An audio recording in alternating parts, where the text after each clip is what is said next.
mic check, please. Hey everybody, welcome back to the Ducks Unlimited podcast. I'm your host, Chris Jennings. I'm your host, Dr. Mike Brazier. My name is John Gordon. I'll be your host. And I'm your host, Katie Burke.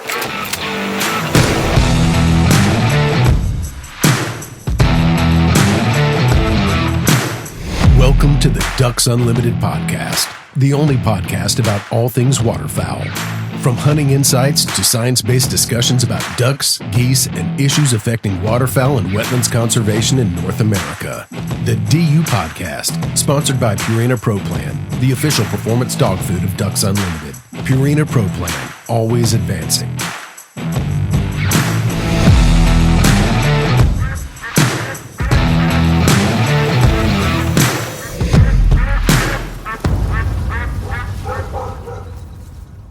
Hi, everybody. Welcome back to the Ducks Unlimited podcast. Thanks for joining us. Today, I have the honor of being in Uncle Pete's shop at his house, Mr. Pete Peterson at Decoy Carver, and we are actually getting to sit in his shop and look at his work, and it's pretty great. I haven't got to do this before.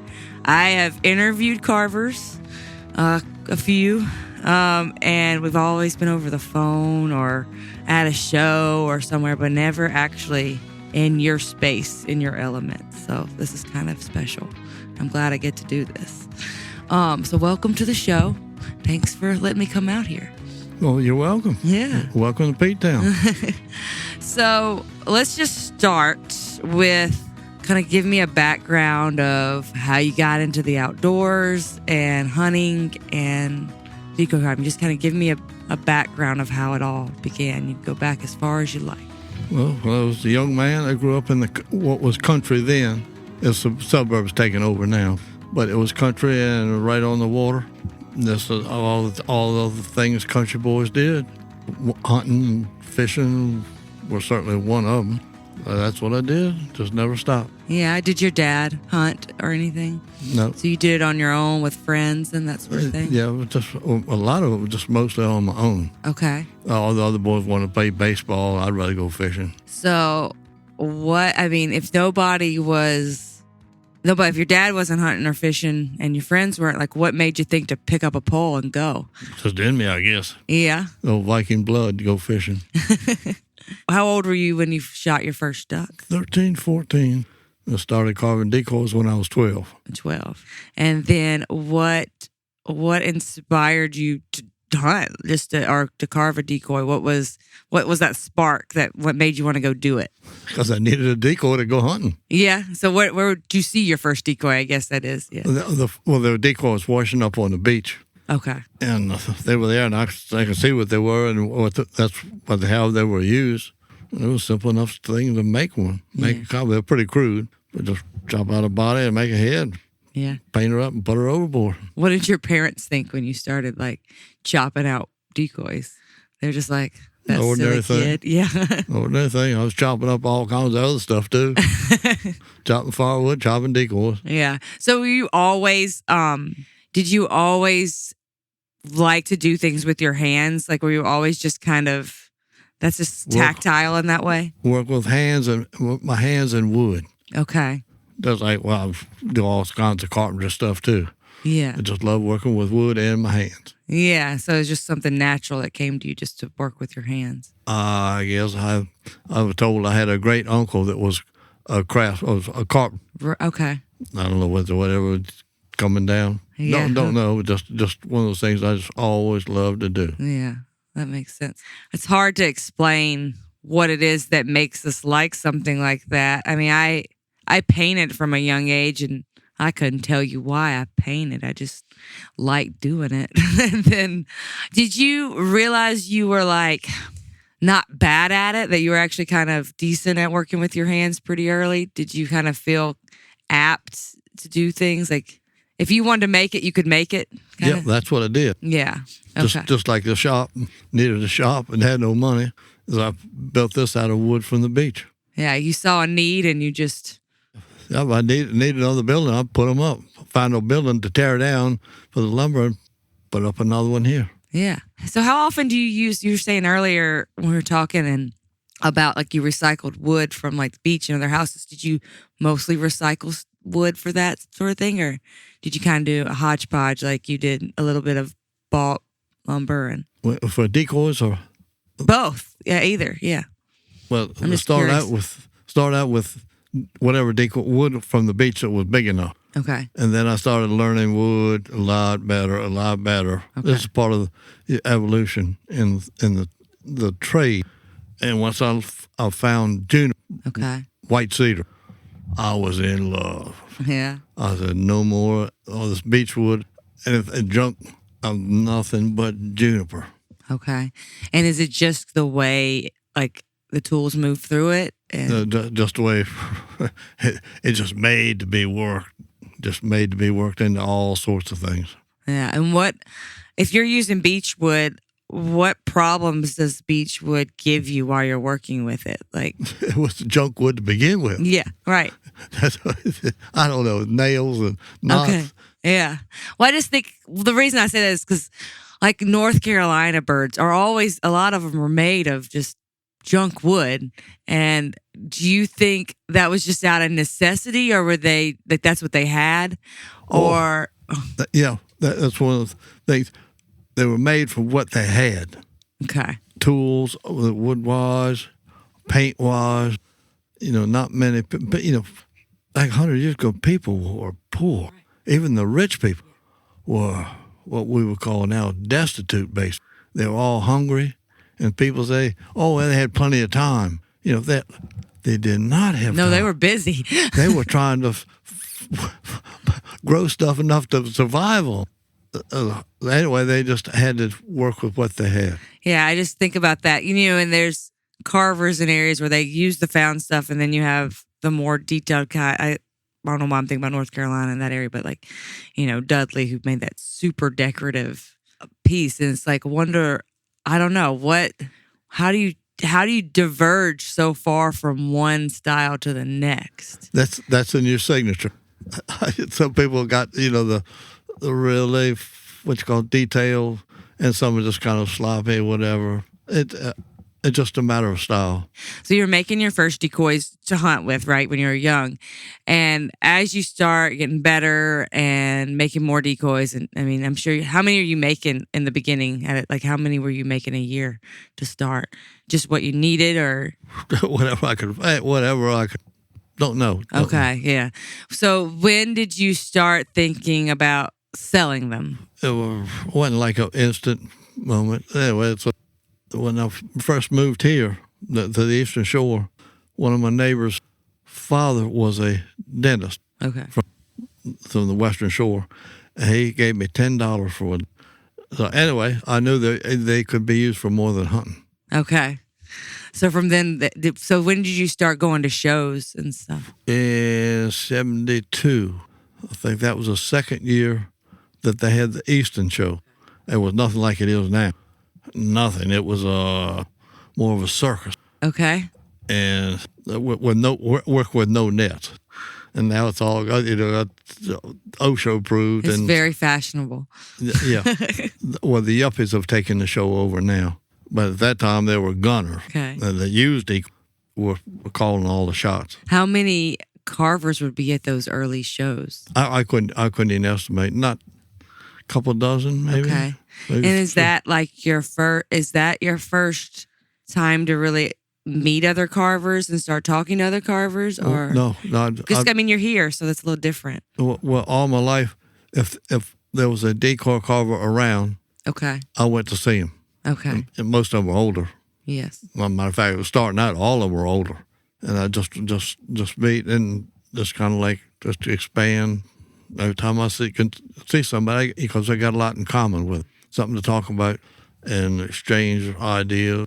And that's part of how you learn, accumulate little tricks. So who were some of those first carvers you went to visit? Corbin Reed, an old shinketigger that lived close to Daddy at that time, was in the Sunday paper. There was a magazine in the Sunday paper, and he was did a little feature story on him. And anyway, Daddy found out how to get a hold of the man and took me to a shop. I wasn't even old enough to drive, but just took me to a shop, and I just, wow, it's just all how he did it. And every time, and just went to see one older, the older carvers. And every time I could get to see one, I went to see them. Yeah, and they were happy to have you come in, and they were welcoming to you? Oh, absolutely. Absolutely. Yeah, you didn't have to show that you were serious or anything, or I guess they could. they could tell maybe? I guess their radar picked up on it. Okay. Yeah. Because, that definitely, the more carvers I've talked to, that's such a common thread, this mentorship or like being accepted and let into this club, I guess. I don't know if someone called it a club, but this world by older carvers, more experienced carvers. It's definitely a thread I've seen with every carver I've talked to. And do you feel that, if someone showed up in your shop today, would you sit here and listen with them like a new carver? How would that work for you? Like, oh, yeah. Is this still happening? All I can do is show them how I do it. Right. Because that's what the old folks did. And some people have classes. There are some carving classes. Like Jamie Hand from Cape May, New Jersey, he has carving classes all the time. Yeah. I don't have a class. I just have my way, and I can show you how I do it. You want to copy it, that's fine. Right. I mean, eventually, this is kind of, I don't know. I tell you, I'm thinking about this too hard, but like if you watch and you look at enough decoys and enough carvers, you might be copying to an extent, but like you said, your signature will develop. Like you're never gonna, I think if you keep working at it on your, like eventually you will develop a signature. Like I think that would naturally come, right? You're your own person. You're a different person than someone else. You would have a different Absolutely, field. absolutely. Yeah. I don't know. There's not really a question there. That's just kind of what, I don't know if I think about it that way. And mimicking someone is a good way to start that process, I guess. So, well, monkey see, monkey do. Right. Okay. I guess, were you starting to take orders from shows? When did you start? When did you take orders, and how long did that go on for you? I don't have a timetable for it. Yeah. So you start carving in the set, when you were 12, right? That's what you said? Yeah. 12. Back, I was in the 50s, about 56. When did you build this shop? 71. 71. All right. How old were you when you built this shop? 30, in my 30s, Yeah. early 30s. Yeah. So how many decoys you think have been in this shop? Probably about 7,000. Yeah. That's a lot of decoys. A lot of fun. Yeah, exactly. So are your decoys all across the country, you think? Where do you think all? Across the world. Across the world. When I was at the in the Eastern Show one year, that was when Nixon was president. I'm thinking the relations with China, the country of China, the mainland China, was just starting to thaw. Okay. And there was a diplomat from D.C. at the show, and he bought some of my decoys to take to China because at that time they had no hotels, motels for foreign visitors. A foreign visitor stayed with like a counterpart in that country. Right. And it was a Chinese custom. The diplomat was explaining all this to me. Yeah. That a visitor bring a gift that was emblematic of his country or the area of his country, something special from America or the Eastern Shore, the handmade things, You're right. not store bought, but something from that region. And he took a pair of teal over there. That's when they were just starting to get along. Yeah, that's cool. We talk about that on this show a lot, and I've talked about it with other people, but decoy carving is such an American history. It's not really done in this way. And I grew up in Mississippi where we're kind of devoid of that kind of history, really. Decoys, I guess, weren't needed as they were on the Eastern Shore, but it is such an American thing. And then you're living in this place where it goes back for, how long have they had decoys in the Eastern Shore? I can't even tell you a good number. So. Oh, yeah. And what's that like for you to be a part of that? Do you think about being a part of that history and passing that down? Well, in a way I am. Yeah, you are. And what the old folks taught me, it's my job to teach the young folks what they taught me. Right. That's the American way of, that's what the Western civilization came from. Yeah. The fathers teaching the sons, and over generations go father and father. Yeah, this is such a tradition that is. I was trying to explain that to someone who is just kind of learning all this stuff this weekend at Easton, and I was like, yeah, people worry about this to keep going, but it is such a handed down tradition. And I was like, you have to know about it to then want to do it, right? And it's something that I think, like Ducks Limited, of course, and other people are trying to get more stuff awareness to get those 12-year-old boys to see a decoy and want to make their own, and girls. And yeah, it's such a handed down tradition. So we need to kind of keep it going so we keep that history of it. So there are not that many people that hunt over wooden decoys anymore, but for the most part, I'm guessing all your customers are buying it for decorative purposes. They're going in bookcases. Yeah. But still, that's great. So how do you feel? This is a funny question, and you're going to be really humbled by it. You're not going to like it. But how do you feel about the fact that your stuff is going to be collectible and that you're going to, like we were at the auction yesterday, and that your stuff is going to eventually be that way? Can you think about your stuff in that way? Oh, yeah. Yeah? Yeah. I'm proud to make something that's collectible. Yeah. I didn't know if you could, sometimes with modern carvers, they have a hard time thinking about themselves as something that's going to, appreciate and be something that people trade in 50 years. Does that seem odd to you at all? No? Not because I appreciate what the generations ahead of me did. Right. The workmanship.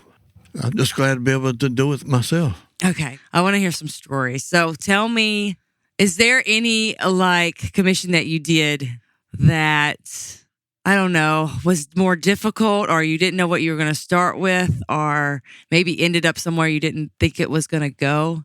Or any decoy, like you started out one way and you thought this decoy was going to be something, but it turned another way, or anything of that?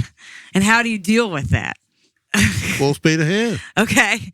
So give me an example. Can you think of a certain one? No. But like these are sawed out of a piece of wood from a pattern. Okay. This sounds corny, but when I want to take a vacation from carving decoys like this, yeah, I get a piece of a log, just a log, yeah, and just start splitting it with nothing but a hatchet. Okay. And it's subconscious carves a duck. I just start chopping. I start chopping out of a log, and the next thing I see, this is gonna be a pintail. This is gonna be a broadbill. This is gonna be whatever it is. My hands, I just start chopping and just happy, go along, and subconscious will tell me what that duck's gonna be. Huh. That's interesting. So and I wonder how much of that is like muscle memory, or how much that is just like the artistic part of you just kind of taking over your body in a way. Because you've done so many. Don't know. Yeah, there's no way. Just having a good time. Yeah. Have you ever been in the middle of making one and had a vision for another one and had to be put that one aside and sort of? You see all this half-finished birds? Yes. That's why I've been distracted. Yeah. And they just kind of go and working on what's foremost in my mind. Yeah. And is that, I guess, since you don't do commissions anymore, that's kind of the joy of what you have now, is you can kind of let your creative process just do what it wants to do, right? Yep. Yeah, you can just let it go. Have you enjoyed that part? Oh, yeah, my golly. Yeah, is that, not having to think about making a rig of decoys? Or... Oh, no, I thought of time or two about doing it for a living. Mm-hmm. And I was happily married when I thought about the first time. My wife didn't hesitate. You are not.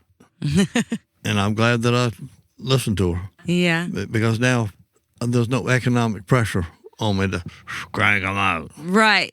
Okay, so I have very little experience with this, but I can think the first thing I did, I went to art school to I guess be an artist, and within a year I was like, this isn't for me. Being told what to do sucked. I didn't like it.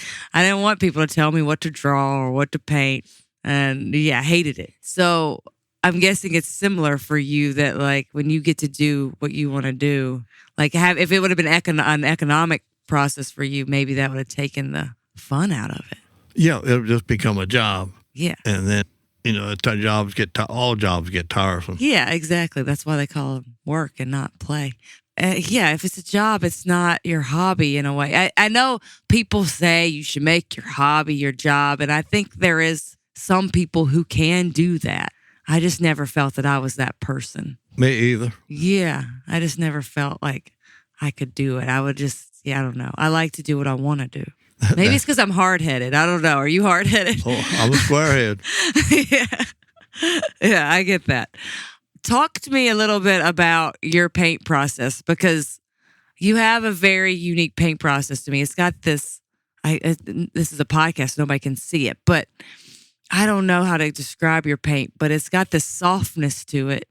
Well, that is wet on wet paint. And are you painting with oils? Oh, absolutely. Okay. Absolutely. I thought so. I can kind of tell. And I learned it by accident. I had to paint with all my colors open. Right. And I had a brush for every color. And I was out here, been painting all day, and dipped the brush I had in my hand, went in the wrong can of paint, and a big swipe, the wrong color. Okay. I said, what are you going to do now? Well, damage control. And started feathering it out. Mm-hmm. Simple. That's so simple. There's no paint, the paint by line, or paint by number, or right. When you're painting, you don't want to get the ceiling paint on the walls. Right. Forget that, and that is a hard obstacle to overcome. Yeah. I was thinking, I just wait for my daddy to punch me in the jaw. You don't strike a water line. No, you don't do that. No. You can with wet on wet. So no boundary. You just kind of let one color overrun the other. You don't need blending brushes. Just take one right. color and just paint it right into the other till it's gone. That's where all the harsh boundaries. There are no harsh boundaries.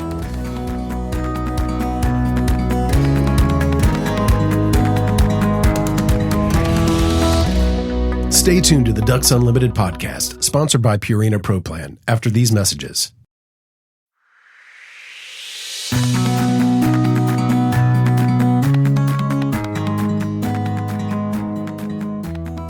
That reminds me, because I remember when I painted a lot, and I had a really, really good teacher that let me come and hang out at her house, and I was just painting. I was one of those little girls who loved horses, so I painted a lot of horses, and I was in high school and I was painting this horse, and I was like, it just kept getting muddier and muddier, and I couldn't get the color I wanted. And she came up and she just took a paper towel and wiped it clean.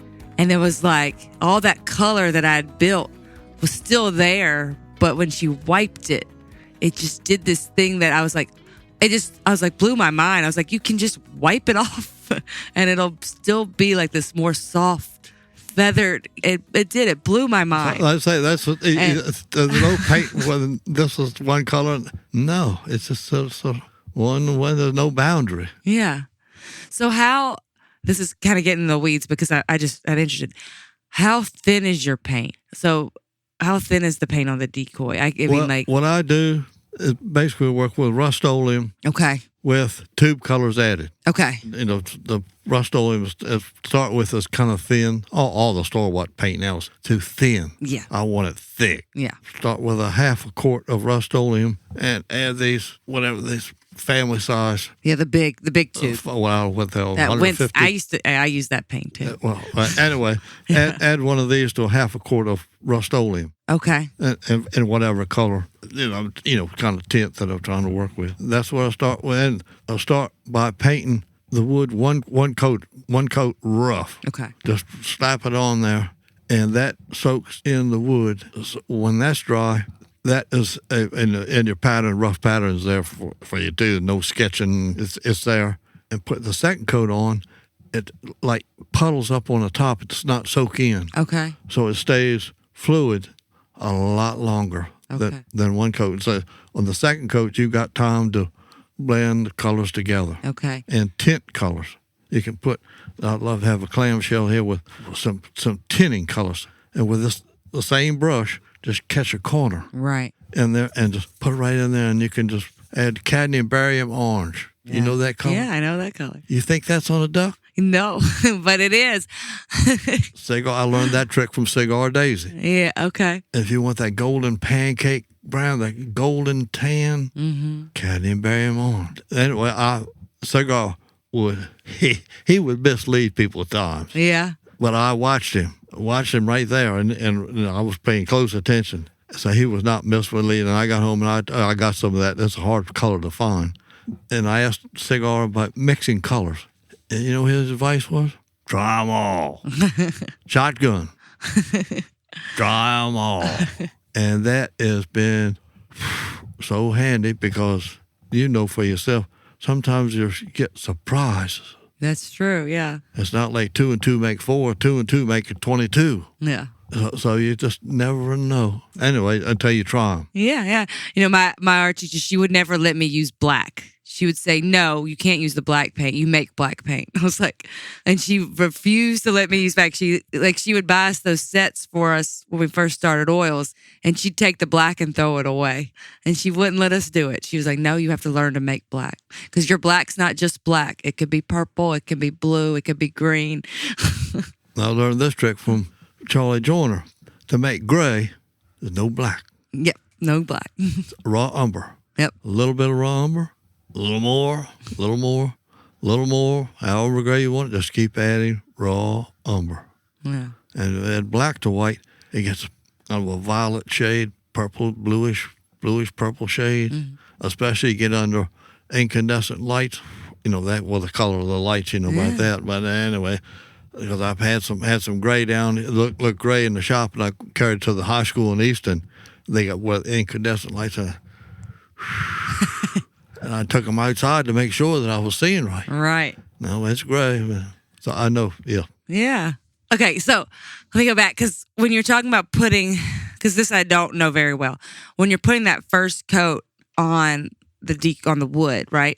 As I always paint on canvas, so that's I don't know, but how long does that take to dry? Because oil tends to be slow, but does the Rust-Oleum make it faster? No. Okay. The Rust-Oleum has enough dryer in it of its own. Okay. That I want to slow that down. Okay. And the tube colors will slow it down for you because they need right. They take forever. Yeah. Yeah. Well, so the dryer is in the paint. Okay. That's a funny way to look at it, but yeah. That makes sense to me. No adding dryers to that too. I'm adding and the paint is the dryer for the tube colors. Okay. So how long does it take for that first one? Can you paint it and then go on and do the second coat, or does it need to sit and you come back to it? At least overnight. Okay. That's what I assume. At least. Okay. And then that second coat obviously would take even longer, right? Depends on some of the pigments take, Right. Like a white takes forever. Okay, let's say you're doing like a mallard hen, right? And it's got all that detail. So would you even come back and do like a third or a fourth on something to add that detail, or how do you? Yeah, what I do is instead of trying to paint each feather. Right. Like Illinois River style, where it's like. Yeah. What I do is take a brush and turn like on edge and on the contrast, and the backs of first coat is a dark brown. Okay. And then with a lighter shades, different shades of tan, with a brush on the edge, come and just paint. You scratch in. No, it's dot. You just get on just dot. Oh, okay. And it goes fast. It goes fast. And just and just Okay. Yeah. So then I guess let's say, what about your wood duck here? How long does? That's probably one of your more detailed ones. Is right. One of those wood ducks. Oh, they're slow. They're slow. Yeah. Is that your slowest one? Is a wood duck, or like one of maybe the Drake wood duck. Yeah, slow. Yeah, I would think it's probably your most detailed bird that I see. How often do you make shorebirds? Do you make them as often as you make ducks, or do you just kind of move around? Every spring is a main time, because when they're migrating through here, right back here is one of those migration key points for shorebirds, and they're every kind left come through here in huge numbers, and they're not all on the same schedule. I used to keep notes of it when this one comes. just like the swallows coming back to Capistrano. This is when the first ones these come and when they leave. Yeah. Because they don't stay, some of them don't stay long at all. Okay. And they're just swarms of them, just clouds of them at times. And you see the cloud and you hear and they're fascinating. Anyway, that's when I'm really inspired. Yeah. Do you get inspired by what you see, like what's in the area and? Oh yeah, what's going on right in front of you? Yeah. That's something. So, I've seen shorebirds obviously because I've been to the beach and stuff, but that's just something we don't have where I grew up. And I've always kind of had a fascination for the carvings because it's kind of foreign to me. But yeah, I'd love to see that. That'd be awesome to see all those birds coming through. So they still come through in those big numbers, like lots of them. Yeah. Lots. You just sit out there and watch them. We sure do. Yeah.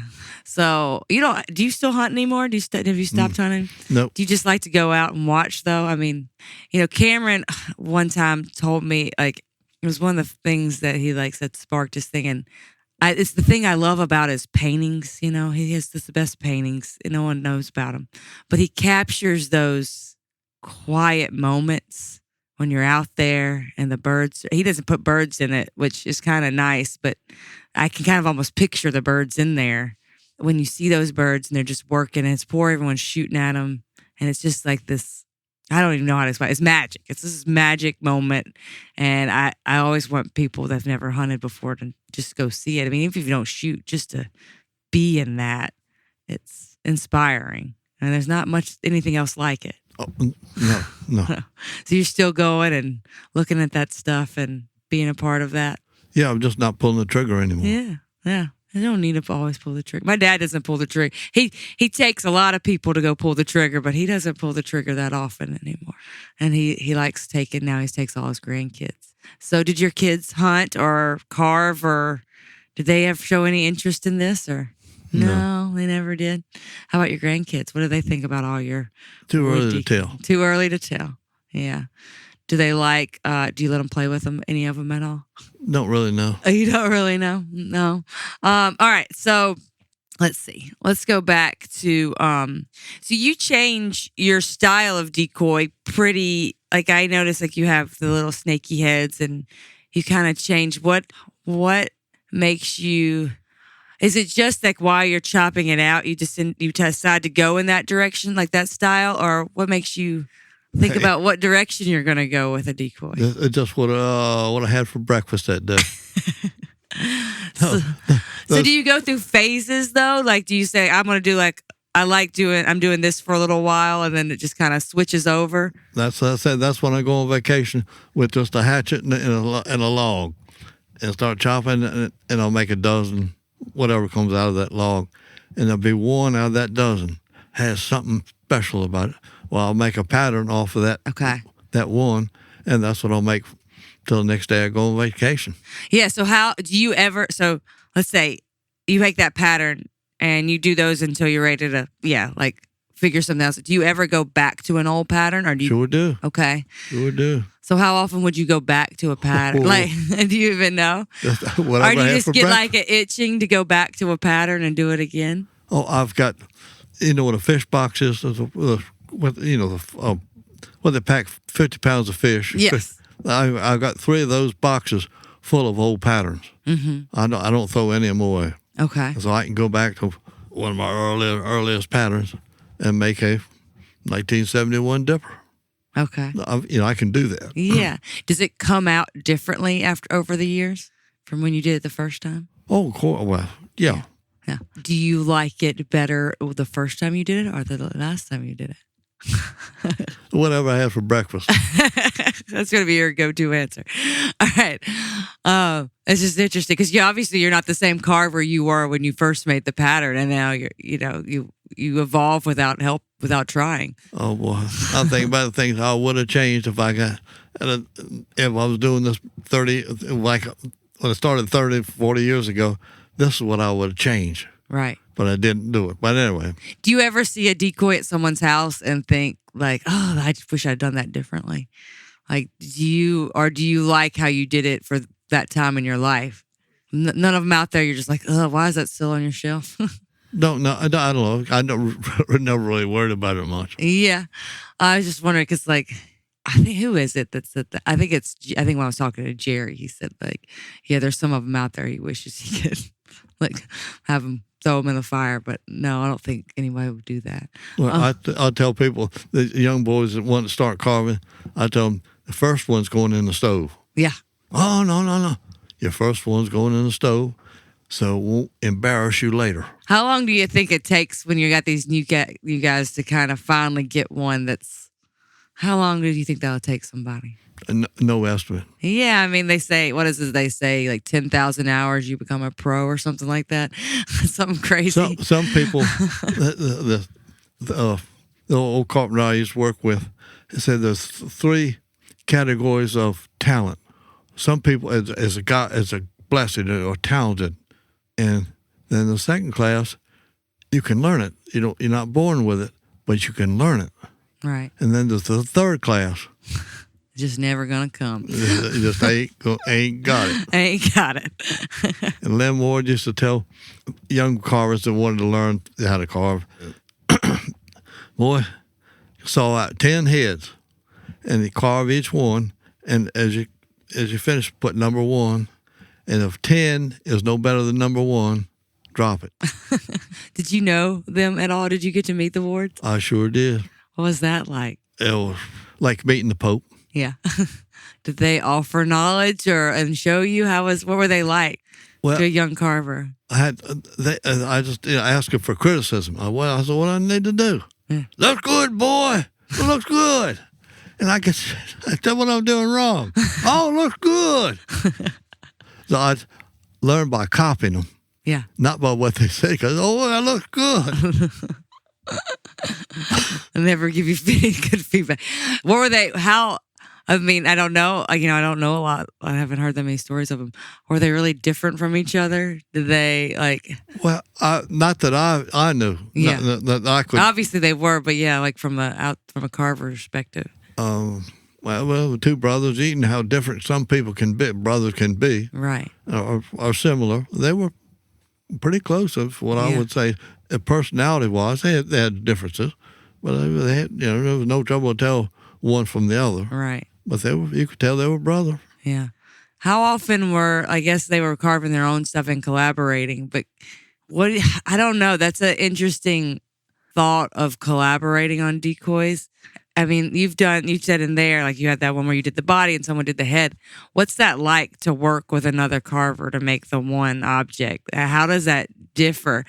I've never asked anyone that question actually, and for me, I'll do it all myself. Yeah, and that's it. Yeah. So I really can't say they collaborate. I really can't say. Yeah, I guess if you have a head from somebody else, though, you can then imagine to put the body for it. I showed you that hairy head in the house with that I made the body and Kenny Marshall made the head. Yeah.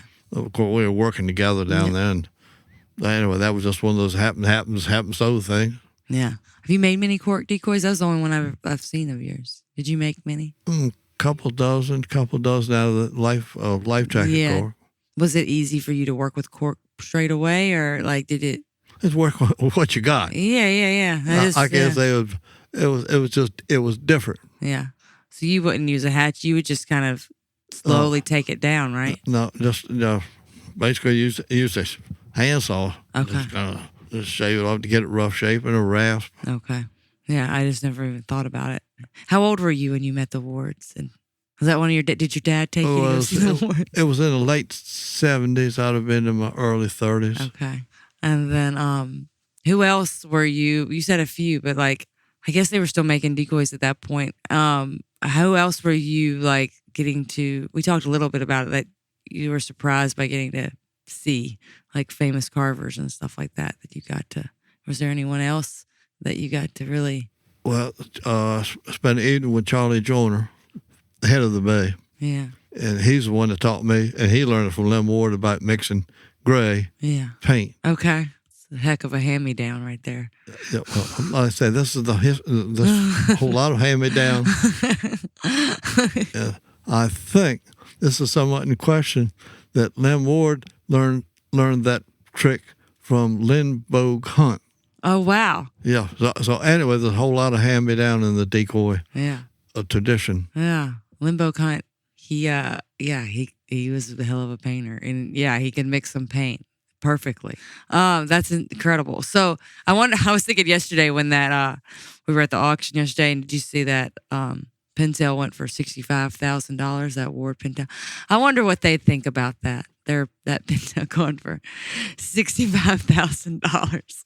I think about that all the time when these decoys go for these crazy amounts of money, and I think, what these guys would think about now, seeing that. Shaking their head. Yeah. I mean, it's an amazing bird, but yeah, it's hard to think about something like that because they didn't think about, like you don't even like for me to call you a master carver or an artist, but it's hard not to say that about something that's being sold for $65,000. Like it's hard to make that jump, right? Like to justify. And I think the people to wrap their head around it, they have to classify it that way, I call it Alice in Wonderland. Yeah? So explain that to me. Oh, what does that mean? How about that? Okay. Like anything collectible, you got a quarter that's got a D or S on it, 1922 or something, that's worth $500,000. Right. Just rarity, I guess. It's not just rarity. It's Alice in Wonderland. Doesn't make a bit of sense. But that's what it is. I guess we need to stop trying to wrap our head around it and just accept it. Maybe. I just say, well, how about that? I can't really comprehend it. Yeah. All right. Okay. I've taken up a lot of your time. Is there anything that you want to say to our audience? We're not necessarily, who's listening to this are not necessarily know about carvers or know about decoys. I mean, that's what I'm trying to do. They might just be duck hunters in Arkansas or Illinois or all the way over in Washington, but they're all American. Yeah. So is there anything you'd like them to know about carving in the Eastern Shore and that we hadn't talked about? They're all different. Every area of the country had different notions and different physical conditions, weather, water. They were just made to survive there. I guess what would be if you had some advice for somebody that wants to pick this up? What would be your 2 cents? Read Joel Barber's book, Wildfowl Decoys, first published in 1936, 37. Start there. Okay. Start with it. It's not the introduction. I think it's chapter 1. It talks about what a decoy is. Okay. And there's one line in that. I got a copy of the book when I was about 14, 15. Don't know, Christmas present. And there's a line in there. Of all the birds susceptible to the lure of a decoy, I am the most gullible of all. That's great. That's powerful. All right. Thank you. Thank you so much for doing this with me. This is fun. I'm glad I got to do it. Well, come back again. Oh, I will. All right. Thank you, Pete, for coming on the show. Thanks, Chris Isaac, our producer. And thanks to you, our listener, for supporting wetlands and waterfowl conservation.